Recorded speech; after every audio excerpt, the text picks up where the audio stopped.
예, 우리 할렐루야 샬롬 하고 인사하는 시간 같습니다. 할렐루야 샬롬 샬롬 샬롬 샬롬 샬롬 샬롬. 하나님 사랑합니다. 여러분 주 안에서 사랑합니다. 예, 다리오 왕의 시대와 고레스 왕의 시대의 그 사이 이런 그 6장의 얘기, 오늘 중심은 25절에서 28절입니다. 예, 소다니엘 프로스페스라고 나오죠.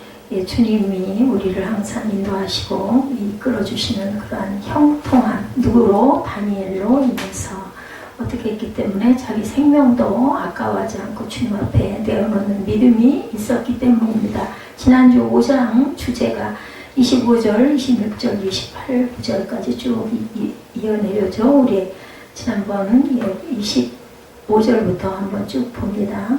메네메네 데겔 우바르시니라 이 내용이었었죠. 그 글을 해석하건대 메네는 하나님이 이미 왕의 나라의 시대를 세워서 그것을 끝나게 하셨다 하며, 데겔은 왕을 저으로 따라보니 부족함이 보였다 하고, 베레스는 왕의 나라가 나뉘어 메대와 바사 사람에게 준바되었다 함이니라. 이에 벨사살이 명하여 그들이 다니엘에게 자주색 옷을 입히게 하며 금사슬을 그의 목에 걸어주고 그를 위하여 조서를 내어 나라의 셋째 통치자로 삼았어요. 그날 밤에 갈대 왕 벨사살이 죽임을 당하고 메대 사람 다리오가 나라를 얻었는데, 그때 다리오는 62세였더라. 그리고 다리오에서 그 다음 고레스까지, 고레스가 칙령을 내리죠. 이스라엘 민족은 다 자기 땅으로 돌아가서 성전을 재건해라, 이런 이야기가 그 다음에 이어집니다. 오늘은 6장의 내용을 우리 38절까지 28절까지 있었죠. 쭉 한번 살펴봅니다. 다니엘이 다리오 왕의 신임을 받아서 높은 권세를 얻게 되죠. 예, 악인들은 다니엘을 모함하여 죽이려고 합니다. 그들은 다니엘에게서 고소할 거리를 찾지 못하자 왕만을 경배하라는 법령을, 그걸 딱 계략을 꾸민 거예요. 선포해서 다니엘이 하나님께 기도함을 알고 있었겠죠. 그것을 트집을 잡아가지고 다니엘을 죽여야 되겠다. 셋째 왕이 되어가지고 이제 하나로 통치하자 하는 내용이 6장에 나옵니다. 그러다 보니까 이제 자기들이 이 분봉왕을 못하게 되겠으니까 다니엘을 몰아내야 되겠다는 생각을 한 거죠. 다니엘은 그래서 법령에 따라 사자굴 속에 던져졌으나 하나님의 기적의 역사로, 그죠? 구원받고 원수들이 대신 사자의 밥이 되고 많은 내용이 6장 전반적인 내용입니다. 다니엘을 시기한 자들의 음모가 나타나죠. 1절부터 보면은, 6장 1절부터 보면 다리오가 자기 뜻대로 고관 120명을 세워 전국을 통치하게 하고 그들 위에 총리 셋을 두었으니 다니엘이 그 중에 하나니라. 이는 고관들로 총리에게 자기 직무를 보고하게 하여 왕에게 소원을 굽게 하려 함이라. 다니엘은 마음이 민첩하여 총리들과 고관들 위에 뛰어남으로 왕이 그를 세워 전국을 다스리게 한지라. 여기서 이제 사단이 났어. 이에 총리들과 고관들이 국사에 대해서 다니엘을 고발할 근거를 못 찾아요. 그러다 보니까 이제 기도하는 부분을 알고 그 약점을 몰아서 음모를 꾸미죠. 시기를 받아서야 내용은 그 뛰어난 그 다니엘에게 그 나라를 다스리게 하려고 하다 보니까 다리오 왕이 그 신임을 이제는 어떻게든지 깨뜨려서 죽이려고 음모를 꾸미죠. 바벨론을 정복하고 다스리게 된 메대 사람 다리오 왕은 방배, 이제 벨사살이 죽었어요. 그죠? 그날 우바르신 메데메데 우라시는 그 글이 나타난 그날 밤에 죽습니다. 방배 120명을 세워서 전국을 통치하게 했는데 그들 위에 총리 셋을 두어서 방백들을 관리하게 합니다. 그 총리 셋 중에 다니엘도 있었고, 다리오 왕은 다니엘의 마음이 민첩하고 총리들과 방백들의 뛰어남을 인해서 그를 세워서 이제 전국을 다스리게 하려고 했어요. 총리들과 방백들은 다니엘을 모함하여서 죽여야 되겠다. 아무래도 이 인간이 있어서 도저히 우리가 왕에게 신임도 못 받고 자꾸 뒤로 밀려나는 거죠. 그래서 그는 포로된 죄로 왕의 신임을 얻어서 자신들을 위해서 다스리는 것이 당연히 못마땅했을 것 같습니다. 그러나 다니엘은 모든 일에 충성돼서 아무런 그릇됨도 허물도 찾아낼 수가 없어서 어떻게 됐어요? 고소할 틈을 못 찾으니까 이제는 기도하는 부분을 어떻게든지 걸어서 죽이려고 하죠. 나라의 셋째 치리자라고 5장 29절에도 나타납니다. 이에 벨사살이 명하여 그들이 다니엘에게 자주색 옷을 입히게 하며 금사슬을 그의 목에 걸어주고 그를 위하여 조서를 내려 나라의 셋째 통치자로 삼으니라. 벌써 5장에서 그런 일이 일어났고, 그리고 나서 다시 고레스 왕도 그렇게 다리오 왕도 그렇게 예, 조서를 내리죠. 맡은 일에 충성했어요. 다니엘은. 예. 고린도전서 4장 2절에도 그리고 맡은 자들에게 구할 것은 뭐다? 충성이니라 이렇게 말씀합니다. 맡은 일에 충성하는 자를 하나님께서도 귀하게 여기시죠. 계략을 꾸미죠. 그래서 다니엘을 고소하려고 기회를 찾았으나 다니엘이 고소할 틈을 주지 않고 고소할 거리를 찾지 못하다 보니까 이제는 모함하고 고소할 계략을 꾸미는 부분이 이 앞에 전반부에 나타납니다. 그것은 다니엘에게서는 다른 모든 것으로 흠을 찾을 수가 없고 오직 하나님을 섬기고 기도하는 그것을 걸어서 죽여야 되겠다 생각을 하죠. 이방 나라는 국가적으로 우상을 숭배하는 일이 많았기 때문에 다니엘의 신앙적인 문제로 그를 고소해야 한다는 계략이었습니다. 바사의 총리들과 방백들은 다니엘을 고소하기 위해서 계략을 꾸미고 다리오 왕에게 나아갑니다. 그들이 꾸민 계략은 다니엘을 사자굴에, 그것을 어기는 자를 사자굴에 넣자, 이렇게 계략을 꾸몄어요. 그들은 왕에게 나아가 법령을 세워서 공포한 뒤에 30일 동안의 왕 이외에 다른 신에게 경배하는 자는 사자굴에 넣자. 다니엘을 집중한 거죠. 의인치기를 꾀한다고 시편 37편 12절에 악인이 의인치기를 꾀하고 그를 향하여 그의 일을 가는도다 라고 나타납니다. 누가 악인이 의인을 죽이려고 일을 갈아요. 이웃을 시기합니다. 전도서 4장 4절에 내가 또 본즉 사람의 모든 수고와 모든 죄로 말미암아 이웃에게 시기를 받으니 이것도 헛되어 바람을 잡는 것이로다. 우리 시기를 해왔댔자 바람 잡는 거예요. 금령을 내립니다. 다리오 왕이. 다리오 왕은 이제 그 대신들의 말을 따라서 어쩔 수가 없어서 조서에 어인을 찍어서 어깨가 으쓱했겠죠. 다리오 왕에게만 절을 하게 하자. 다른 신에게 절하는 자는 죽이자 하다 보니까는 조금 기분이 좋아진 거예요. 다리오 왕도 사람이다 보니까 명예를 중시했겠죠.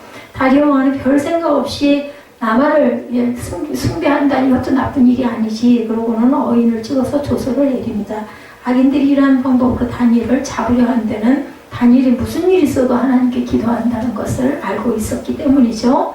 이렇듯이 다니엘의 신앙은 악인들이 인정하는 신앙이었던 겁니다. 목숨을 빼앗긴다 해도 하나님께 경배드리는 일을 멈추지 않았다. 근데 이게 지금 우리가 성경을 알고 있으니까 말을 하니까 당연히 그래야지지만 우리도 아마 그 처지에 딱 부탁드리면은 글쎄요, 몰래 기도할지는 모르겠지만 창문까지 열어놓고 누가 보든 말든 그렇게 기도하기는 정말 쉽지 않을 것 같아요. 뭐라고 할까요? 지혜로워야지. 그렇게 해가지고는 결국은 죽지. 죽어가지고야 뭐를 하겠어? 하나님을 섬길 수 없잖아. 아마 이렇게들 얘기할 것 같습니다. 자, 이렇게 인정을 받은 다니엘의 누구에게까지도 그 악한 자들에게까지도 다니엘은 하나님을 섬기는 자다.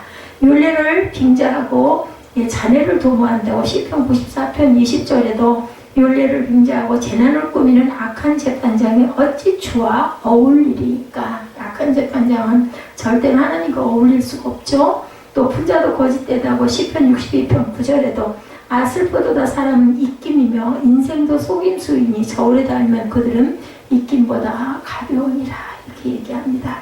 사람은 입김이에요. 입김. 입김 무슨 무게가 있겠어요? 고난을 당하는 다니엘이 나타나죠. 왕명을 어기고 기도하는 것으로 인하여 고난을 당합니다. 알면서도 그렇게 하죠.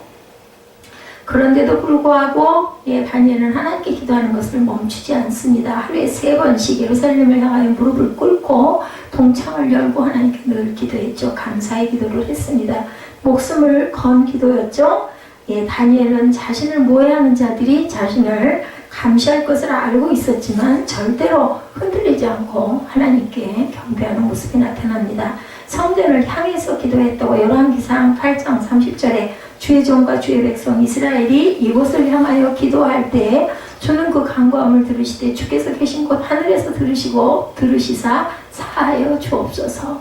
이제 믿음의 신앙의 깊이가 이만했다라는 것이지 꼭 예루살렘 있는 쪽을 향하지 않는다고 하나님이 안 들으시는 건 아니죠. 그런데도 그 정도로 충성스러웠던 거예요. 예루살렘 성을 그렇게 그 시대에는 구약에는 귀하게 여기고 예배는 모두 다 예루살렘 성에 가서 드려야 된다고 생각을 했기 때문이죠. 구약이었기 때문에 야훼 앞에 무릎을 꿇는다. 시편 95편 6절에 오라 우리가 굽혀 경배하며 우리를 지으신 야훼 앞에 무릎을 꿇자. 우리 찬양하죠. 오라 여호와의 성전에 하면서 다니엘을 고소하는 악인들의 내용이 하루에 3번씩 기도하는 것을 그의 대적들이 목격하고 알고 있었기 때문에 다니엘을 해치려고 악한 생각을 갖고 있는 자들은 왕에게 나아가 다니엘의 위법 사실을 고하기 전에 금령의 내용을 다시 확인시킵니다. 왕에게. 그것은 왕이 다니엘을 특별히 사랑하는 것을 알고 왕에게 금령을 확인시킴으로 다니엘을 용서할 수 없게 만들기. 왜냐하면 어인 찍어서 선포를 했으니 왕이 그걸 안 지킬 수가 없잖아요. 본인이 그렇게 만들었는데 악인들은 왕에게 다니엘이 왕의 법령을 어기고 하루 3번 기도한다고 고소합니다.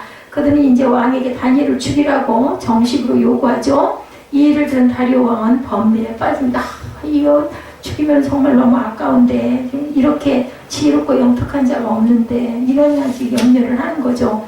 왕은 다니엘을 어떻게 해서든지 구원하려고 마음을 쓰며 힘을 다했지만 왕이라 할지라도 자신이 찍은 어인을 공포해야 한다. 반면에는 어떻게 할 수가 없었어요. 법률을 지키지 않았다 하는 에스더 3장 8절에도 나타납니다. 하만이 아하수에로 왕에게 이르되 한 민족이 왕의 나라 각 지방 백성 중에 흩어져 거하는데 그 법률이 만민의 것과 달라서 왕의 법률을 지키지 아니하오니 용납하는 것이 왕에게 무익하니이다. 이렇게 법령을 선포한 것은 왕이 됐든 누가 됐든 당연히 그걸 지켜야 된다는 거죠. 하만도 그렇게 함정을 봤었어요. 그죠? 모르드게에게. 왕명을 거역하였다고 사도행전 17장 7절에도 야손이 그들을 맞아들였도다. 이 사람들이 다 가이사의 명을 거역하여 말하되 다른 임금 곧 예수로 하는 이가 있다 하더이다. 이렇게 얘기를 합니다. 사자굴에 던져진 다니엘이 나오죠. 다리오 왕은 어쩔 수 없이 다니엘을 사자굴 속에 넣도록 명령하죠. 왕은 다니엘이 죽는 것이 안타까웠지만 법을 따라 어쩔 수 없이 그렇게 할 수밖에 없었습니다. 그래서 왕이 그러죠. 네가 섬기는 하나님이 너를 구원하시기를 원하노라. 이렇게 얘기를 합니다. 다리오 왕은 이렇게 해놓고도 잠을 못 자고 금식했다라고 본문에 나타나죠. 이는 왕이 꼭 그렇게 될 줄로 믿었다기보다는 그렇게 됐으면 좋겠다. 나 절대 죽지 말고 구원받았으면 좋겠다라는 그런 마음이 나타나 있습니다. 왜냐하면 다니엘을 그만큼 믿고 아꼈기 때문이죠. 다리오 왕은 다니엘을 사자굴 속에 집어넣고 근심했어요. 간이 가도록 금식하고 그 앞에 그 음악을 모든 기약을 멈추고 먹는 것도 패했다. 잠도 안 자고 먹지도 않았다. 신하들을 제어하지 못했다 하고 예레미야 38장 5절에도 시드기야 왕이 이르되 보라 그가 너희 손안에 있느니라 왕은 조금도 너희를 거스를 수 없느니라 하는지라. 금식하는 왕에 대해서 열왕기상 21장 27절에 아합이 이 모든 말씀을 들을 때 그의 옷을 찢고 굵은 배로 몸을 독이고 금식하고 굵은 배에 누우며 풀이 주고 다니더라. 이렇게 나타나 있습니다. 사자굴에서 살아나오죠. 그 다음에 다니엘이 우리가 이 내용은 너무 잘 아는 내용입니다. 바벨론 왕 느부갓네살서부터 시작해서 1장에서 시작해서 4장까지 그 다음에 갈대왕 벨사살 사건이 5장에 그리고 이제 바사왕 다리오 사건이 6장에 그리고 그 다음 부로는 고레스 왕이 나타나죠. 그 세대까지 다니엘은 아주 그렇게 높임을 받는 왕으로 살았습니다. 거의 한 60년 정도를 치리를 했던 것 같아요. 하나님께서 구원하신과 대적의 죽음에 대해서 다리오 왕이 새벽에 일어나 급히 사자굴에 가서 다니엘을 부를 때 다니엘은 하나님께서 천사를 보내셔서 사자들의 입을 봉하심으로 내가 무사했다 간증하죠. 다니엘은 몸이 조금도 상하지 않고 사자굴에서 구원을 받아서 나옵니다. 이는 그가 자기 하나님을 의뢰함이었다고 성경은 증거하죠. 왕은 그때서야 모든 것을 초월하여 다니엘과 하나님에 대한 확신을 얻습니다. 다니엘을 사자굴에 던지게 한 악인들을 사자굴에 그 도로 거꾸로 던지게 하죠. 아마 이러한 사건들이 있었고 꿈 해몽이 일어나는 부분이 느부갓네살 왕 때도 있었고 벨사살 때도 있었고 고레스 왕 때 또 이런 부분들이 나타나다 보니까 다리오 왕 때 이런 일이 나타나던 걸 보니까 고레스 왕 때 너희 나라에 들어가서 하나님의 성전을 재건하라 하는 영향을 크게 미치지 않았나 이런 생각이 듭니다. 하나님께서는 의인 다니엘을 핍박하던 자들로 도로 사자밥이 되게 하죠. 모르드게 죽이려고 짜놨던 그 기둥에 하만이 매달려 죽는 것과 똑같은 역사가 일어나죠. 의뢰하는 자를 건지신다고 다니엘 3장 28절에도 느부갓네살이 말하 이르되 사드락과 메삭과 아벳느고의 하나님을 찬송할지어다. 이런 사건들이 이 나라에 계속 일어납니다. 그가 그의 천사를 보내서 자기를 의뢰하고 그들의 몸을 바쳐 왕의 명령을 거역하고 그 하나님 밖에는 다른 신을 섬기지 아니하며 그에게 절하지 아니한 종들을 구원하셨도다. 이렇게 고백하죠. 느부갓네살이 6가지 환난에서 구원합니다. 욥기 5장 19절에도 보면 6가지 환난에서 너를 구원하시며 7가지 환난이라도 그 재앙이 내게 미치지 않게 하신다 나타났죠. 물 가운데 지날 때도 함께 하신다고 그러죠. 이사야 43장 2절에도 내가 물 가운데로 지날 때 내가 함께 할 것이다. 강을 건널 때 물이 너를 침몰하지 못할 것이며 내가 불 가운데로 지날 때 타지도 아니할 것이요 불꽃이 너를 사르지도 못하리라. 널리 증거되는 하나님의 영광이 드러납니다. 다리오 왕은 조서를 내려서 모든 백성에게 다니엘의 하나님 앞에서 떨며 두려워하라고 명령하죠. 6장 마지막 부분에 가면은 나타나 있습니다. 27절에 구원도 하시며 건져내기도 하시며 하늘에서든지 땅에서든지 이적과 기사를 행하시는 이로 다니엘을 구원하여 사자의 입에서 벗어나게 하셨습니다 하더라. 이 다니엘이 다리오 왕의 시대와 바사사랑 고레스 왕의 시대에 형통하였다라고 이렇게 나타나죠. 26절부터 조서를 내려서 26절, 27절에 증거하고 있습니다. 그래서 널리 증거되는 하나님의 영광이 나타났어요. 다리오 왕은 조서를 내려서 모든 백성에게 다니엘의 하나님 앞에서 떨며 너희들 두려워해야 된다.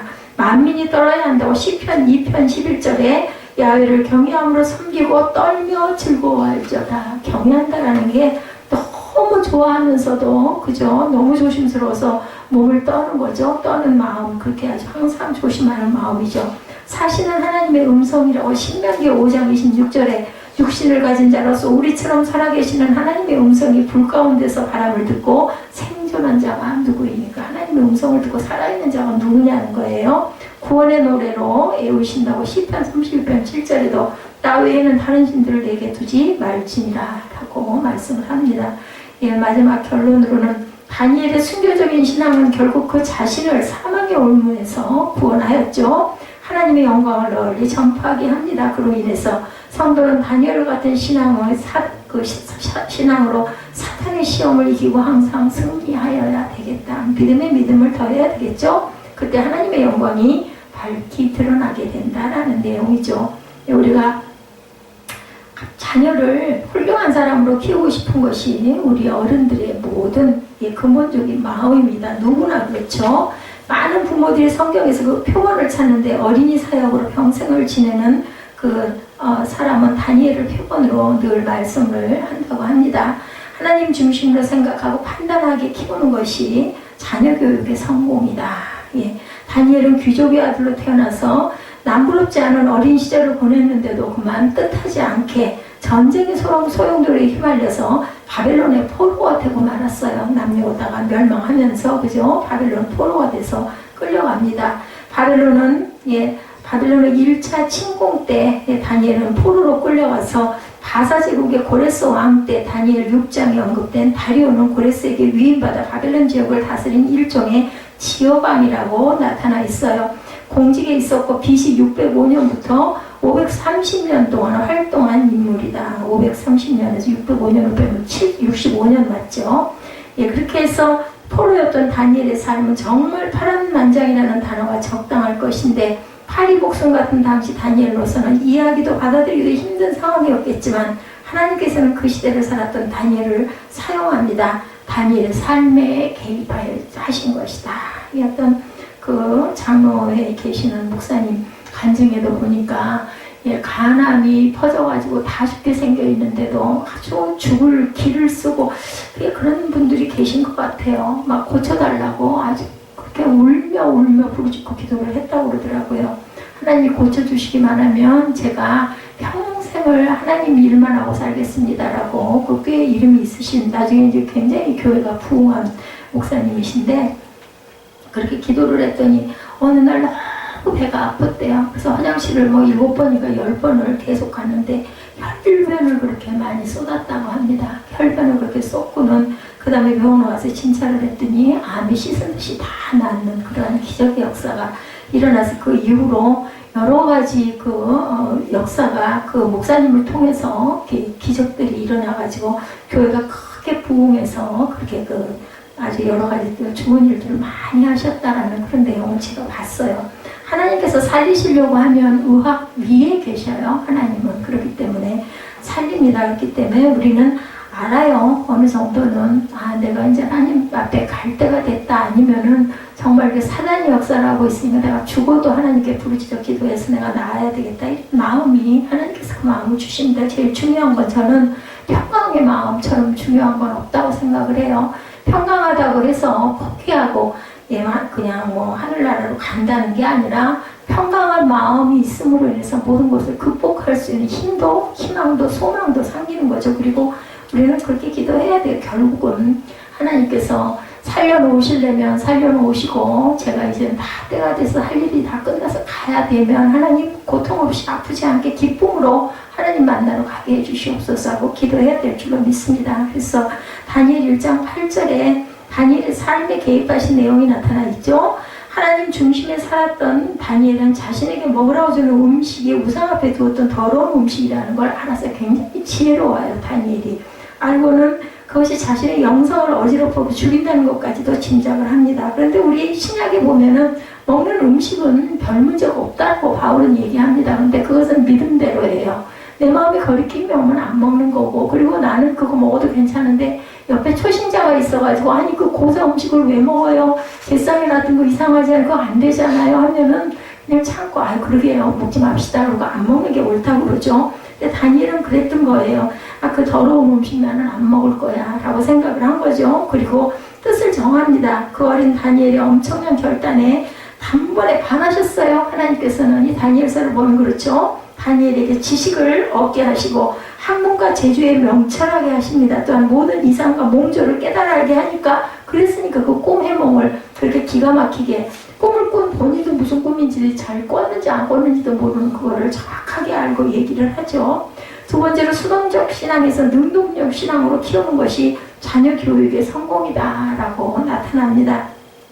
자, 교회 가라, 기도하자, 성경 읽어라, TV 그만 보고 공부해라, 이런 얘기 부모들이 다 해요. 아이 스스로 하나님을 찾고 기도하고 주의를 지키고 11조 생활을 해야 하는데 못하니까 처음에는 그렇게 열심히 가르쳐야 돼요. 그러면서 뭔가 어떤 계기를 통해서 감동이 와서 본인이 나중에 부모가 없더라도 그것을 실천해 나가는 그런 아이들이 되었는데, 요즘에 정말 그게 너무 힘들다고 합니다. 그래서 교회, 학교, 아동부 50% 시대다라는 이야기가 있다고 합니다. 공부 잘하는 아이는 머리가 뛰어난 아이가 아니라 스스로 공부를 왜 해야 하는지 깨달아 아는 아이라고 합니다. 저도 동의합니다. 이 부분에서 본인이 알아야 돼요. 내가 왜 공부를 열심히 해야 되는지 알아야 되는데, 그게 아니면 모든 게 귀찮죠. 노는 데만, 노는 문화에만 빠지게 됩니다. 다니엘은 소년 때 붙잡혀와 어느 누구도 의지할 수 없을 때 하나님밖에 의지할 수가 없어요. 그래서 예지가 그런 부분이 어떤 면으로는 참 안쓰럽게 잘한 것 같지만 어떤 면으로는 그랬기 때문에 하나님을 의지하는 부분이 더 컸지 않았을까, 저는 그렇게 생각이 듭니다. 그래서 하나님밖에 그 어린 나이 붙잡혀 왔으니 그 이국 땅에서 어떻게 해요? 하나님이 안 도와주시면 살 수가 없는 거니까 하나님만 의지했어요. 좋은 벗들이 또 곁에 있었죠. 그리고 함께 거룩을 도모합니다. 시련과 유혹 속에서 기독교 세계관을 선택하여 키우는 것이 자녀 교육의 성공이다. 동성애, 혼전 성경 등 문화가 요즘에 엄청나죠. 아이들 가치관이 혼란스러워집니다. 이제 동성애까지 법적으로 인정이 된다라는 얘기가 있죠. 주어들은 얄팍한 지식과 인터넷에서 읽은 내용과 문화적 환경 등에 의해서 선택하고 결정하는 실수를 우리는 그대로 간과하고 둬서는 안 되는데, 과연 이걸 어떻게 막고 가야 할지 사람의 민물 안 되는 거는 기도밖에 없을 것 같아요. 성경에서 이렇게 말합니다. 나도 그렇게 할 수 없습니다 라고 당당히 말할 수 있는 아이가 성공한 아이다. 자기 기준이 분명히 있어야 되죠. 다니엘이 그렇죠. 그래서 바벨론 최고위직에 오른 후에도 그 마음이 절대로 바뀌지 않았다. 그는 여전히 하나님을 우선시하죠. 다니엘 3장의 풀무불 사건, 6장의 사저불 사건에서 극명하게 드러나 있습니다. 매 중요한 사건이라고 자세히 설명하면 느부갓네살 왕의 뒤를 이은 벨사살 왕은 하나님을 무시하고 교만을 행함으로 하나님의 징벌을 받아서 죽임을 당하죠. 5장 30절에 보면은. 그런데 바벨론의 마지막 왕 벨사살의 죽음은 바벨론이 신국가인 바사의 고레스에 의해서 멸망을 당합니다. 페르시아죠. 누가 바벨론이 그렇게 쉽게 무너지리라고는 아무도 생각을 못했어요. 이제 바벨론은 망하고 메대와 연합국을 이룬 바사가 그 일대를 다스리게 됐어요. 그때 바사왕 고레스는 메대의 마지막 왕이자 고레스 자신의 장인인 다리오로 하여금 바벨론 지역을 다스리게 합니다. 5장 31절에 보면 다리오는 그 후 2년간 통치하고 죽는데 그 2년 동안 다리오는 나라를 120명의 방백들로 다스리게 하고 그 방백들을 3명의 총리로 지휘하게 하는 바로 그때 2년 다스리고 나머지는 누가 이제 고레스 왕이 통치를 했다라는 거죠. 그때 다리오는 3명의 총리 중 1명으로 다니엘을 임명을 합니다. 5장에서도 이미 벨사살이 임명을 했었죠. 다니엘은 여러 왕들에게 능력 있는 사람으로 여겨져서 지위가 높았지만 여전히 하나님을 겸손히 섬겼어요. 이러긴 참 쉽지 않습니다. 그 나라에서 그렇게 인정을 받고 하면 그 나라에서 그렇게 위험하게 하나님 섬기는 게 위험했다고 하면 보통 사람들 같으면은 안으로는 섬길지 어떨지 모르지만 겉으로라도 그렇게 안 하려고 했을 건데 다니엘은 한결같았습니다. 그 마음을 시기하던 다른 2명의 총리들과 방백들의 고소와 모함 사건을 통해서 또 다시 한번 증명이 되죠. 이들은 다리오 왕이 유대인인 다니엘을 세워 전국을 다스리게 하고자 한다는 것이 너무너무 싫은 거예요. 그를 죽여야 되겠다. 이들의 계책은 30일 동안이에요. 누구든 왕의 어느 신에게나 절하게 되면 그를 무조건 그 사적으로 넣자 음모를 만든 거죠. 여기서 다니엘의 결정은 정말 대단한 결정이에요. 누구처럼 다윗과 골리앗 같은 그런 상황이죠. 결혼으로 다윗집이에요. 우리가 보면 정말 미련하기 이를 데가 없습니다. 그런데도 하나님께서는 당연히 죽을 것 같은데 살려놓으시죠. 예루살렘을 향하여 열린 창에서 하루에 3번씩 무릎을 꿇고 기도하고 하나님께 감사. 아마 소리 높여 기도했을 것 같아요. 가만히 소리 안 내고가 아니라 문 열어놓고 소리 지르면서 기도했을 것 같습니다. 결국 다니엘은 사자굴에 던져졌으나 하나님께서는 이 다니엘을 당연히 보호하시죠. 그리고 살리십니다. 사자의 입을 막죠. 그러면 그 사자가 문제가 있는 사자였냐면 아니죠. 그렇게 고소한 사람들 던져놓으니까 아까 뭐라고 그래요? 땅바닥에 떨어지기도 전에 다 삼켜버렸다. 그러면 그 사자가 다니엘을 알아본 거예요. 하나님이 기적을 행하신 거죠. 지금부터 약 2550년 전에 어느 날 메대와 바사의 왕국이 이렇게 뒤집히는 사건이 일어나죠. 가장 흥분한 사람은 총 120도에 달하는 거대 제국 메대와 바사를 다스리던 왕 다리오였습니다. 그가 흥분한 이유는 절대 바꿀 수 없도록 왕의 어인을 찍어서 반포한 왕명을 어긴 사람이 하필이면 다니엘이었던 거예요.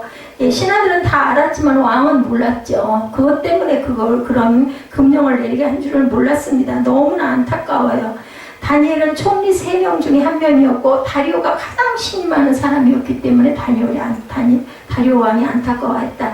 6장 1, 2절은 당시 메대와 바사에서 다니엘의 위치를 보여주죠. 다리오가 자기의 뜻대로 고관 120명을 세워 전국을 통치하게 하고 또 그들 위에 총리 셋을 두었으니 다니엘이 그 중에 하나니라. 근데 참 이상한 일이 일어납니다. 다니엘을 향해 노를 발휘할 다리오 왕이 분노는커녕 오히려 마음을 아파하는 것이 본문에 나타나 있죠.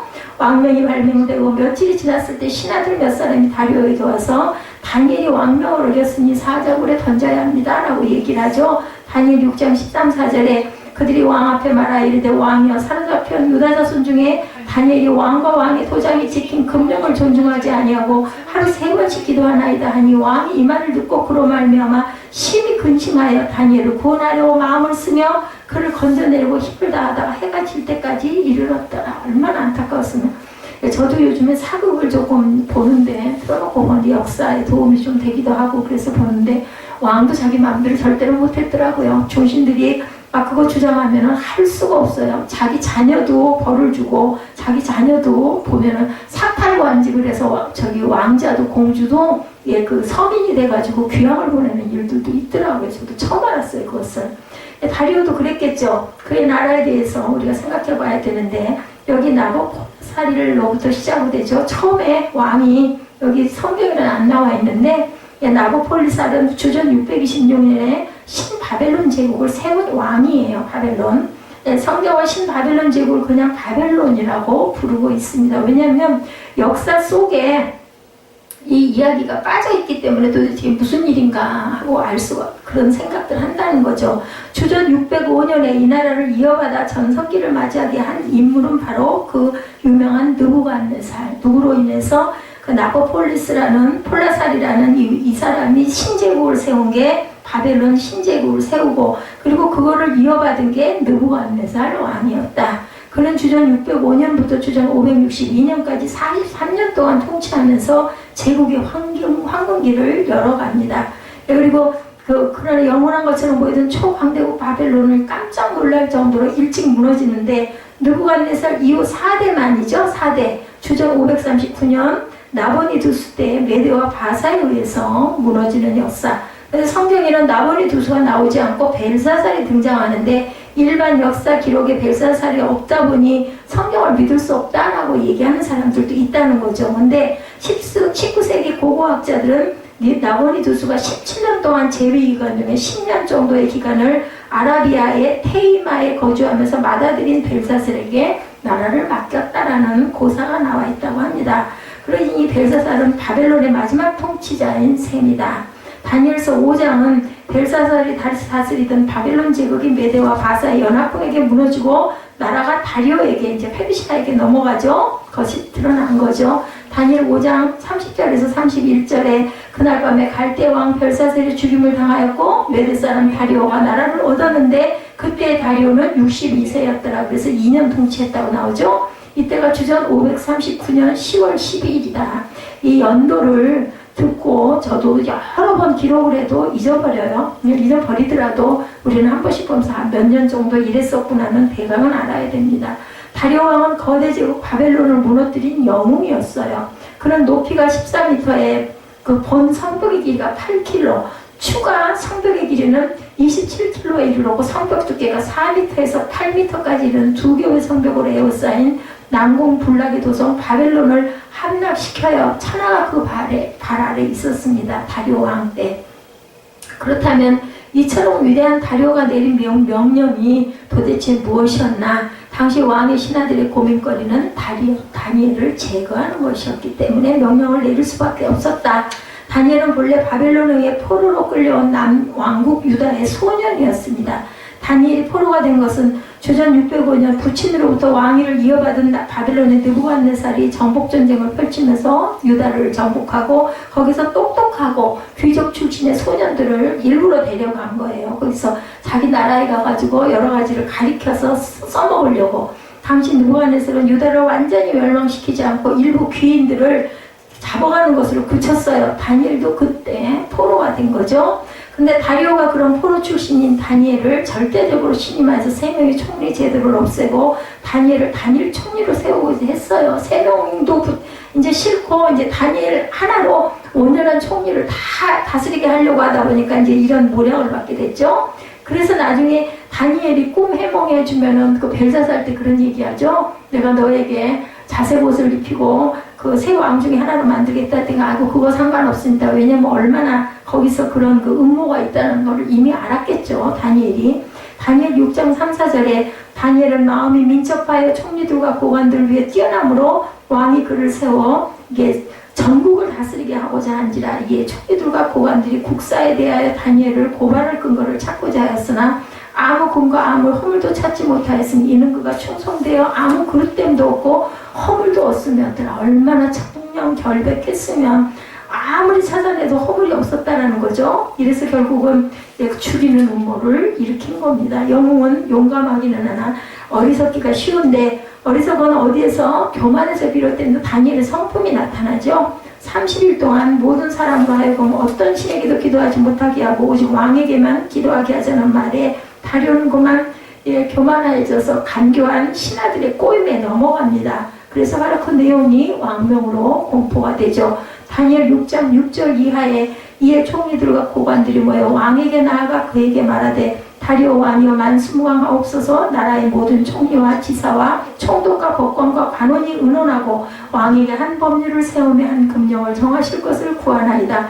왕이여 그것은 곧 이제부터 30일 동안에 누구든지 왕 외에 어떤 신에게나 사람에게 무엇을 구하면 사자굴에 던져놓기로 한 것이니이다.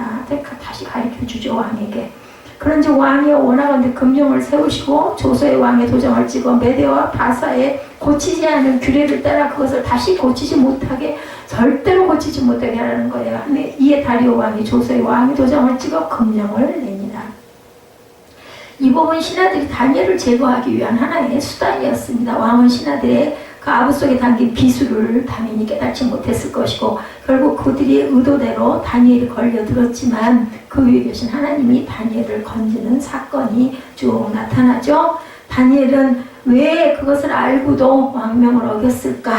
첫째 왕명을 어기면 어떻게 되는데 사적으로 들어가 죽게 되는데 최고의 자리에 있는데 이 좋은 것을 빼앗기고 죽는 것은 정말 어리석은 일처럼 보인다. 세상적으로 보면. 둘째, 왕명을 어기는 것은 신임을 받은 신하가 할 일이 당연히 아니죠. 칭송스러운 신하라면 어떤 명이든 당연히 그때 그 시대에 순종했어야 되는데 다니엘은 왕명을 어기고 하나님께 기도한 것. 우리가 나누는 말씀의 핵심이 다니엘이 이렇게 한 이유가 한마디로 다니엘에게는 정말로 진정한 왕이 따로 계셨다. 하나님이시죠. 다니엘은 다리오 왕을 섬겼어요. 그렇지만 진정한 왕은 아니었어요. 하나님은 하나님이고 그 나라에 있는 왕에게 순종하는 건 또 어쩔 수가 없었다는 거죠.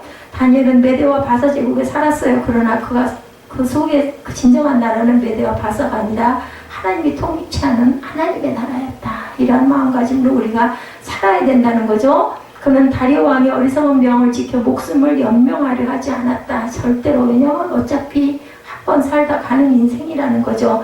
그는 왕궁 옥좌에 앉아있는 왕이 아닌 하늘 보좌에 계신 하나님을 바라보는 눈과 마음을 갖고 있었다는 거죠. 그래서 귀합니다. 다니엘이. 그가 이렇게 살아간 결과가 그로 인해 주위 사람들이 진정한 왕은 하나님이심을 알게 되죠. 이게 바로 하나님의 영광을 드러내는 우리의 삶이 되어야 한다. 앞에서 읽은 6장 14절을 다시 한번 보면 왕이 이 말을 듣고 그로 말미암아 심히 근심하여 다니엘을 구원하려고 마음을 쓰며 그를 건져내려고 함을 다하다가 해가 질 때에 이르렀다라고. 얼마나 안타까워하는가. 다리오가 왜 다니엘을 살리려고 애렸었을까. 다리오 왕이 자신을 진정으로 자기가 신이라는 걸 여겼다면 다니엘을 죽이려고 했을 거예요. 근데 본인도 자기가 신이 아니라는 걸 인정했다라는 거죠. 다리오가 다니엘의 하나님을 참 신앙을 알았다는 증거가 16절에 나타납니다. 이에 왕이 명령함에 다니엘을 끌어다가 사정으로 던져넣는지라. 왕이 다니엘에게 이르되 내가 항상 섬기는 너희 하나님이 너를 구원하시리라 하니라. 다리오는 신하들에게 밀려 다니엘을 구할 수는 없는 것을 알고 한탄하면서 다니엘의 하나님이 그를 구원하시기를 간절히, 이것도 기도해요. 어떻게 보면은 밤새도록 잠을 자지 않고 금식한 왕이 새벽에 사적으로 앞으로 달려가죠. 19절 이하에 이튿날 왕이 새벽에 일어나 급히 사자굴로 가서 다니엘이 든 굴에 가까이 슬피 소리질러 다니엘에게 묻되 살아계시는 하나님의 종 다니엘아, 내가 항상 섬기는 내 하나님의 사자들에게서 능히 너를 구원하셨느냐 아니라 물어봅니다. 새벽같이 일어나 쫓아가서 다리오는 살아계시는 하나님이라고 하고 했고 내가 항상 섬기는 내 하나님이 너를 구원하였느냐라고 질문을 합니다. 내가 항상 섬기는 하나님이란 다리오 왕의 표현이 얼마나 의미가 깊은지, 그죠? 믿음의 고백이기도 합니다. 다니엘은 하나님을 섬기다가 배신하고 다른 신을 섬길 사람이 아님을 그 다리오 왕은 알고 있었다. 목숨이 위태로워진다고 해서 하나님 섬기기를 포기할 사람이 아닌 걸 알았죠. 그리고 다리오가 알고 있는 그대로 다니엘은 어떤 상황에서도 항상 하나님을 섬기는 사람이었고, 그 다음 이야기가 하나님은 살아계신 참 신이라는 것을 하나님께서 사적으로 해서 다니엘을 지키신 것이 22, 3절에 나타나죠. 이제 다리오는 야훼 하나님만이 진정한 신임을 분명히 알게 되고, 그래서 본문에서 그가 온 나라에 발표한 내용이 25절, 27절 아까 우리 읽었죠. 다리오 왕이 온 땅에 있는 모든 백성과 나라들과 언어가 다른 모든 사람들에게 조서를 내려 이르되 오나간데 너에게 큰 평강이 있을지어다. 내가 이제 조서를 내리노라. 내 나라에 관한 여러 있는 사람들은 다 다니엘의 하나님 앞에서 떨며 두려워할지니 그는 살아계시는 하나님이시오 영원히 변하지 않으시며 그의 나라는 멸망하지 아니할 것이요 그의 권세는 무궁할 것이며 그는 구원도 하시며 건져내기도 하시며 하늘에서든지 땅에서든지 이적과 기사를 행하시는 이로 다니엘을 구원하여 사자의 입에서 벗어나게 하셨습니다 했더라. 아니, 기적을 봤으니 얼마나 기가 막히겠어요. 한 사람 다니엘이 눈앞에 있는 왕이 아닌 영원한 왕이신 하나님을 섬긴 결과가 이렇게 나타났다라는 거죠. 뭐 다른 말이 필요가 없어요. 행함으로 인하여서 모든 사람들이 깜짝 놀라는 그러한 그 고백을 불러냅니다. 다니엘은 이런 상황에서도 형통하였다. 28절이죠. 다니엘이 다리오 왕의 시대와 바사 사람 고레스 왕의 시대에 형통하였더라. 어디서부터? 느부갓네살부터 벨사살을 통해서 그리고 다리오 고레스 4대에 걸쳐서 형통한 삶을 살았다는 거죠. 다니엘은 앞에서도 언급한 것처럼 몰락해 가던 남왕국 유다의 백성이었어요. 소년 때 잡혀갔는데도 4대를 통해서 인정을 받는 것은 다니엘이 뭐 뛰어난 지혜가 있어서가 아니죠. 믿음 하나로 하나님께서 그 아들을 보호하셨기 때문에 결국은 살죠. 그는 내 나라에 사는 동안 무려 8명의 왕을 만납니다. 그러나 그는 그 모든 나라에서 모든 왕 앞에 계속 존귀하였고 계속 형통하였다라고 나타나는데 그는 나라와 통치자가 바뀌어도 흔들리지 않았어요. 역사의 소용돌이 한복판에 살았지만 거대한 산처럼 우뚝 서서 흔들리지 않는 그런 거목처럼 이렇게 살 수 있었던 이유는 무엇 때문에 그 느부갓네살이 그를 총애했지만 그는 느부갓네살은 수렁에 절대로 빠지지 않았고 벨사살에게 총애를 받았지만 달콤한 수렁에도 빠지지 않았고 다리오 왕의 총애를 받았지만 기꺼이 왕명을 거역함으로 다리오의 수렁에도 빠지지 않음을 보여줍니다. 오직 하나님의 은총에 잠겨있던 사람이었기 때문에 하나님께서 생명을 살려주셨다는 것을 우리가 절대로 잊지 말고 가야 되겠다는 거죠. 우리는 지상나라의 법을 지키며 살아요. 그죠? 그 법이 하나님의 법과 일치한다면 성실하게 지켜야 되겠지만 벗어나고 그게 아니라면 다니엘처럼 단호하게 하나님의 나라를 선택할 줄 알아야 되겠다는 것이 오늘 다니엘서에서 저와 여러분에게 주시는 귀한 교훈이라는 것을 절대 잊지 마시기 바랍니다. 하나님을 왕으로 마시고 사는 한 우리는 그분 안에서 형통할 것이다. 비록 세상에서 환난을 당하고 고난을 당하고 남보다 조금 더 고나게 산다 할지라도 우리가 살다 죽는 것은 아무리 길어봐야 글쎄요 나중에는 120년 150년도 살지 어쩔지는 모르겠지만 지금 보면 뭐 100세 시대라고 하지만 100세까지 사는 사람이 많지는 아직은 않은 것 같아요. 그렇게 된다 보면 80년이라고 치고 90년이라고 친다 해도 그래봐야 8, 90년 아니겠어요? 갓난아기가 태어나서부터 해도. 근데 우리의 영이 살아있어야 할 영원한 그 하나님의 나라를 절대 잊어버리지 마시고 세상과 너무 타협하지 마시고 지혜롭게 살기는 살되 하나님의 율법에서 벗어나는 짓은 다니엘처럼 단호하게 거부할 줄 알 때 하나님께서 생명을 살리신다는 것을 잊지 않는 저와 여러분 되시기를 주님의 이름으로 축복합니다.